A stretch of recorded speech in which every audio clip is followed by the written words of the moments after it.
6. Visions of a royal son. Head bowed, shoulders drooping, Tasmil made her way to the bank of the Waimi. She felt numb and lightheaded. She could not see the end of the tunnel. The wind softly sang, and the gentle waters soothingly bubbled by. The problem seemed so great. How could she ever get out of it? How could she find a way? If only she had. She buried her head in her hands.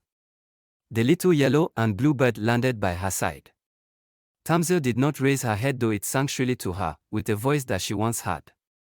Now she had lost everything, and she could not even sing with the river and the wind. Tasmil. The word was spoken so softly that she thought for a moment she had imagined it. A gentle hand touched her shoulder. Sharply she raised her tear-stained face. Tasmil, I have been looking for you.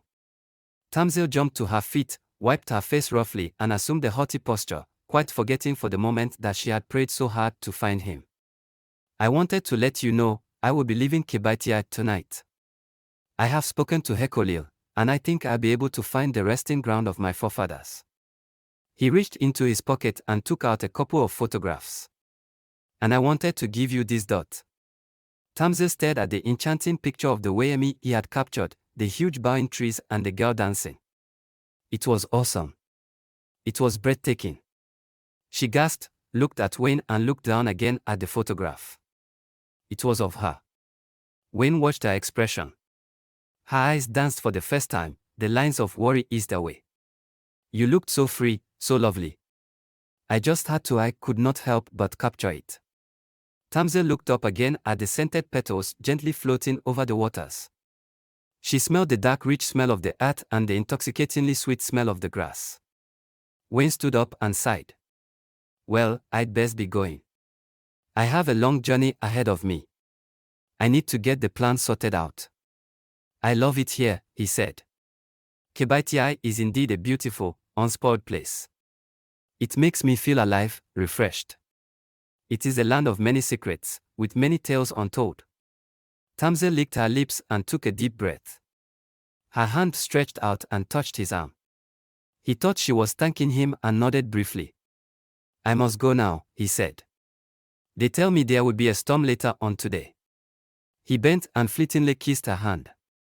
Take care of yourself, Tasmil. Then he turned and strode off. Tasmil stared after him. He was setting off straight away. He obviously had no knowledge of the violent rainstorms that often visited the forest lands. He was so determined, so infuriatingly certain and confident. She needed his help. He needed hers. She bit her lip. The journey was not an easy one. There were mysteries and superstitions surrounding the land of the dead. Besides, there were few people who would willingly travel there, especially with a stranger. She looked again at the photo. The beauty had been captured so perfectly, so powerfully. She had no choice. If she let him get away, she might never have the chance to buy back her land. She raced after him. He spun round when he heard her feet pattering behind him. She wrote on the soil with an old dry twig. Wayne watched her carefully. He read the words and then he saw a look of determination enter her eyes as she stretched out her hand. He shook it firmly. You drive a hard bargain. He looked again at the words on the ground, 20,000 in advance. Tasmil wrote again, it must be paid to my mother today, and then we set off. First, we need to see Hekolil. Agreed, but we need to set off today. We cannot delay any longer. Agreed, she wrote. We might need to be away from the village for some time. It might mean rough conditions. Agreed. It will be hard work, Tasmil. I am strong. Good. You will need to learn a lot on the journey. I am a good student, and you are a good teacher, so I have heard. Tasmil nodded. The most important thing in her mind was that her mother was safe. Their home was secure. She would be all right if she did not forget that Wayne was a friend of Tai. Tai was obnoxious, and he was Papa Sabor's son. As far as she could see, they were destructive unit people from a different world where money and material gain ranked high above loyalty, charity and understanding, virtues that were still in existence in Kibaitia. The people gathered in the village center. There was an air of excitement as the young people tuned and polished their instruments, and the elderly people waited eagerly to see their children and grandchildren make heroes of themselves. The best voices of the forest region are ours, they said to one another. It will be hard to choose the best, they are all so good. Where will they go if they win? Well, Ty will take them to the city, make stars of them. Perhaps they will go to America, they say the best music is played there. Yes, our people took our music there and in their pain they made it into something beautiful, something inspirational. They call it the blues. They call it soul. Is it all the same? I think it is different. Shish. Here comes the first contestant, don't they look a perfect couple, AM and Apeswa? Let's hope they can sing. All Kibitians can sing. Shish. Here they go. A sudden silence fell upon the gathering. The birds settled on the fruit trees. Chief Ofori readjusted his cloth and clenched his jaw tightly. He had been approached by Kokori, who had brought a serious allegation before him. How he ought to deal with it was the problem. Tai was paying a great deal of money into the royal coffers. He did not wish to get on the wrong side of him. The money could buy better roads for the village, improve the center no end, and perhaps install a few more standpipes. He ought to confront him, he knew he ought to. He ought to find out whether Kokori's allegations were true. After all, he was the chief, was he not? The young musicians looked smart and excited. In their eyes were visions of what Tai had promised them: fame, riches, fast cars. Tai was dressed in more splendor than even Ohin Ofori himself. Somewhere in the crowd Brima and Labaina stood together, but her eyes were fixed on Tai. When Brima turned his head to speak to one of the elders, their eyes met flirtatiously. Ofori bowed his head. What was Kibaitia coming to? He must meet Tai and discuss the severity of what might be going on. The synthesizers bled out and the drums began. Ofori was jerked back into reality. Tamzil stopped on the steps of Hekolil's hut when she heard the music in the village center. She swallowed slowly and painfully and her shoulders dropped. Wayne said nothing, but followed behind her. Hekolil was in the yard chopping wood. He straightened up and wiped his brow when he saw them. American, he said to Wayne, I thought you had left our village in search of your dream. Wayne ran a hand through his thick black hair. I need your help again, Hekolil. The old man laughed.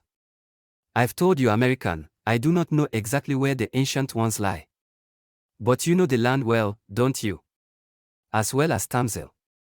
She was my #1 student in the old days, the good days before we had people like Tai, bringing all kinds of habits here, and he threw a cold look at Wayne, foreigners, trying to exhume our dead.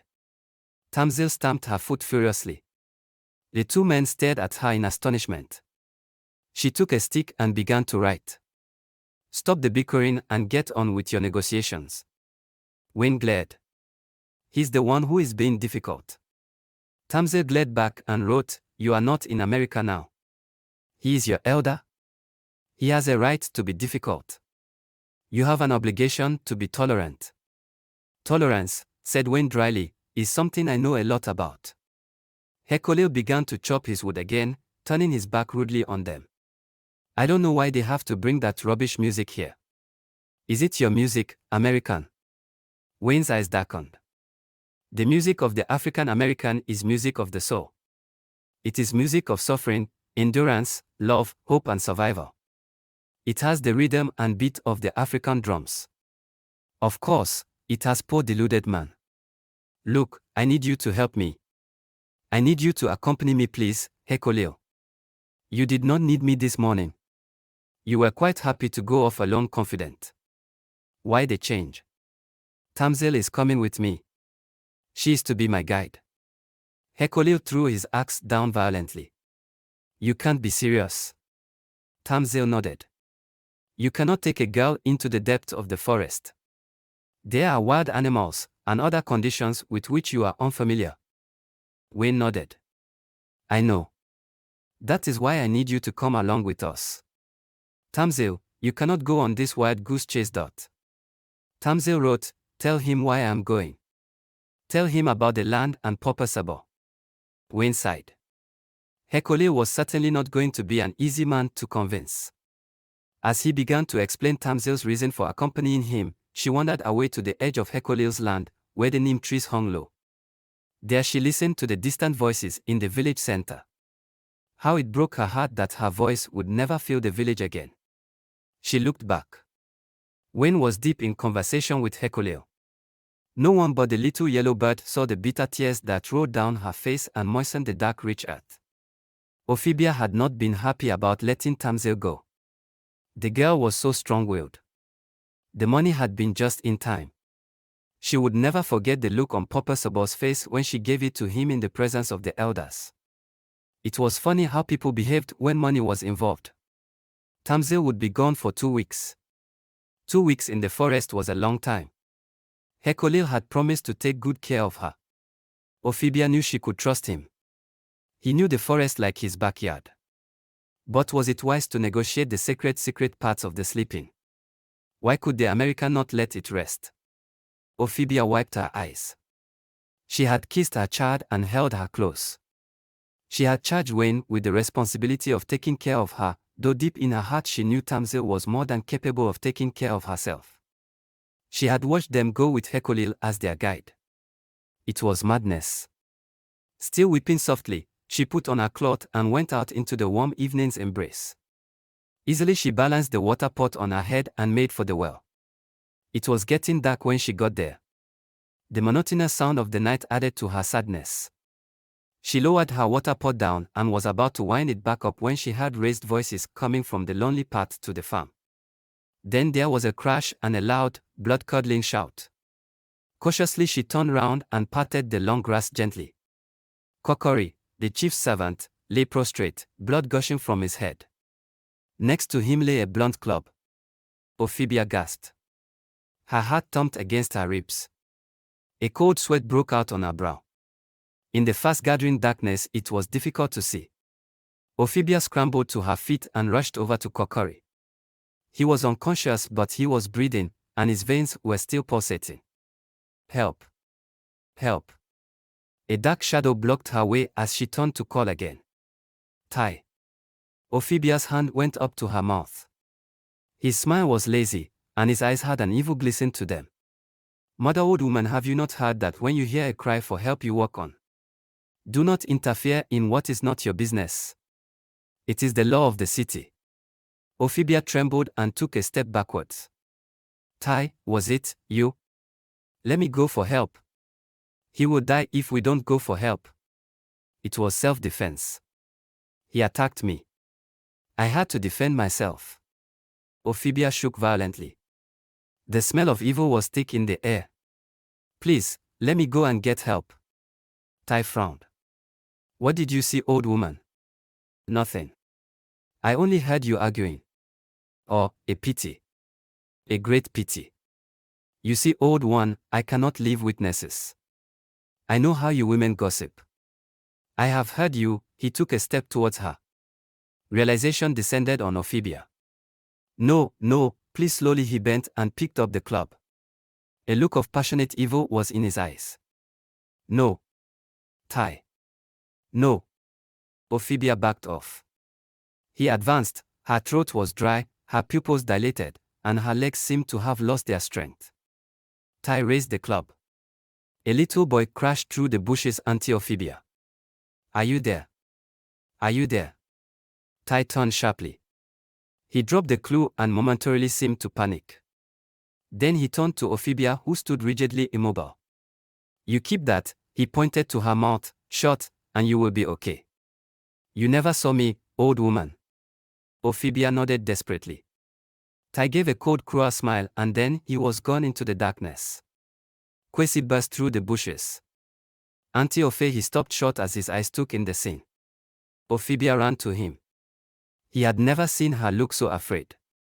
Quick, boy, she panted. Run to the village healers. I will go to the chief. We must get Kokori to the hospital in the town. He is very ill. Run, boy. Run like the wind.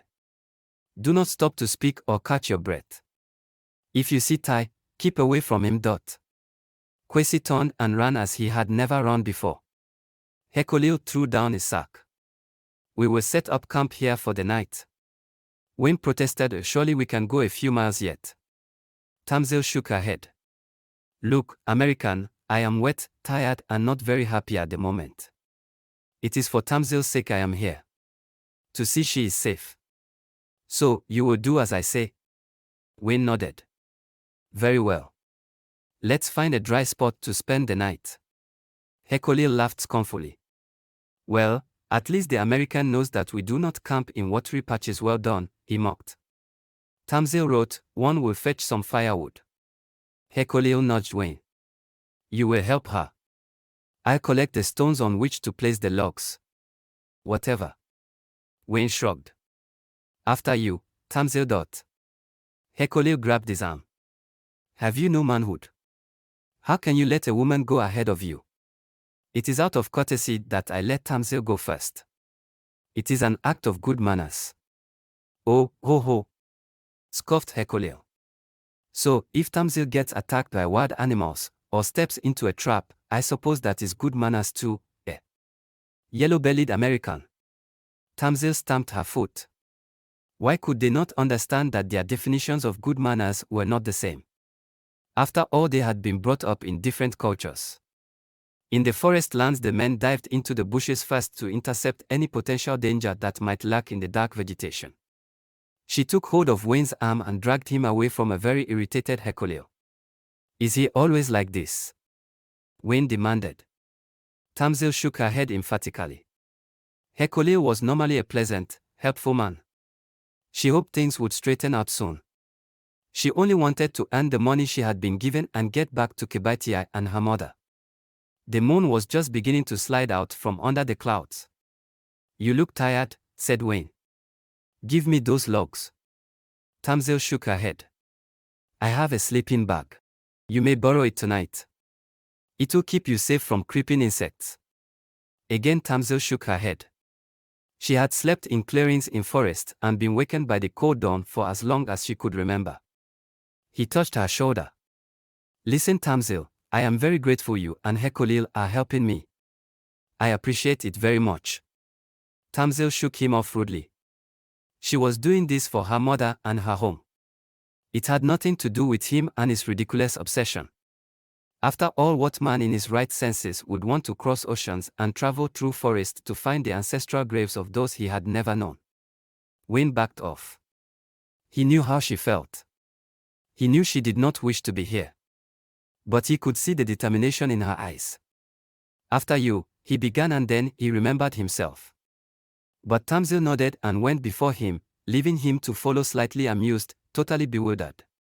When they returned, Hekolil had piled up the rocks and had started some branches and twigs burning. He piled the logs onto the blaze and then sat back to watch the flames dance. Tonight, we will eat the food we have brought with us, but tomorrow we will have to catch a grass cutter or spear a few fish, for it is still a few miles before we get to the dwelling place of Tapiashoda. He will be able to give us more information. You haven't mentioned him to me, said Wayne. Tamzil wrote, he is one of Hekolil's closest friends. He was his old teacher. He is a man who knows much about the ancient kings of Kebatia. Wayne looked thoughtful. He settled down and began to write in his notebook. Tamzil watched his handsome face in the flickering firelight. He propped himself up with one arm. His unbuttoned shirt revealed fields of dark silky hair that ran over his chest. Unconsciously, he rubbed his full, well-contoured lips and began to chew his pen. Hekolil threw the roasted chicken leg he had been eating into the flames. He rubbed his stomach and settled back. Tamzil continued to study Wayne. Perhaps he was like Ty. Most likely he was. People from the city were seldom genuine. Perhaps he only wished to find the cities of the ancestors, to plunder them, to steal, to violate. Her eyes blazed. Wayne looked up and met her steely gaze. He raised an eyebrow inquiringly. Quickly she looked away and glanced at Hekolil. The old man had shut his eyes and appeared to be sleeping off to sleep. She closed her eyes too and wrapped her cloth around her. The weather had turned cooler, and the trees were swaying uneasily in the untamed wind. The branches creaked and groaned. There was a sudden thud as Wayne sprang to his feet and leapt across the fire, propelling Hekolil and himself into the bushes seconds before a large, jagged branch cracked down onto the spot where Hekolil had been sleeping. Tasmil rushed over to them. Hekolil was up on his feet, looking furious. "You idiot! What was that for?" Before Wayne could answer, Hekolil's fist made contact with his jaw. Wayne staggered back. Tasmil threw herself between them. L. She pointed to the branch. Hekolil's eyes widened. He looked from the branch to Wayne. But Wayne was not looking at him. He was staring at Tasmil. You almost spoke," he cried. Tasmil took a deep breath. Why? Take it easy. Let it come slowly." He touched her arm gently. She pulled away and instead ran over to Hekolil and embraced him. Wayne sighed. His eyes scanned the treetops for more potential disasters, but the wind had died down as suddenly as it had come. Hekolil stared at the branch. "It's a sign, Tasmil," he said. "We must turn back. The ancestor spirits are not pleased. The spirits of the dead cannot harm you if you believe in the truth," said Wayne. Hekolil pushed Tasmil aside and pointed a finger at Wayne. "You know nothing. Nothing of our culture, of our ways." Wayne closed his eyes. "Perhaps so, Hekolil, but with the lack of that knowledge I just saved your life." Hekolil could think of nothing to say. He spat violently into the fire. Tasmil settled down uneasily, listening for the wind and the songs she was accustomed to in Kibitia. She heard nothing.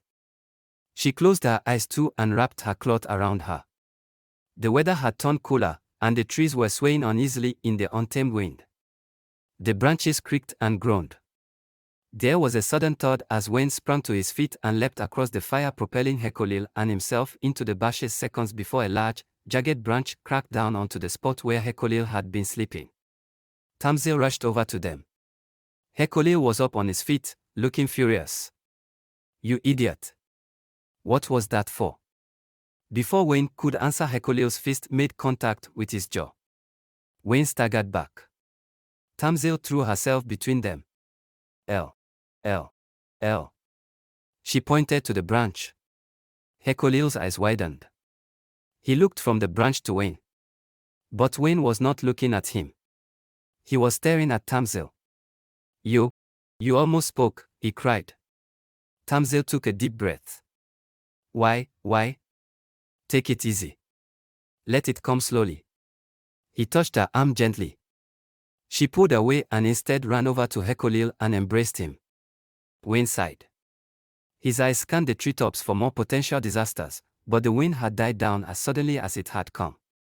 Hekolil stared at the branch. "It's a sign, Tasmil," he said. "We must turn back.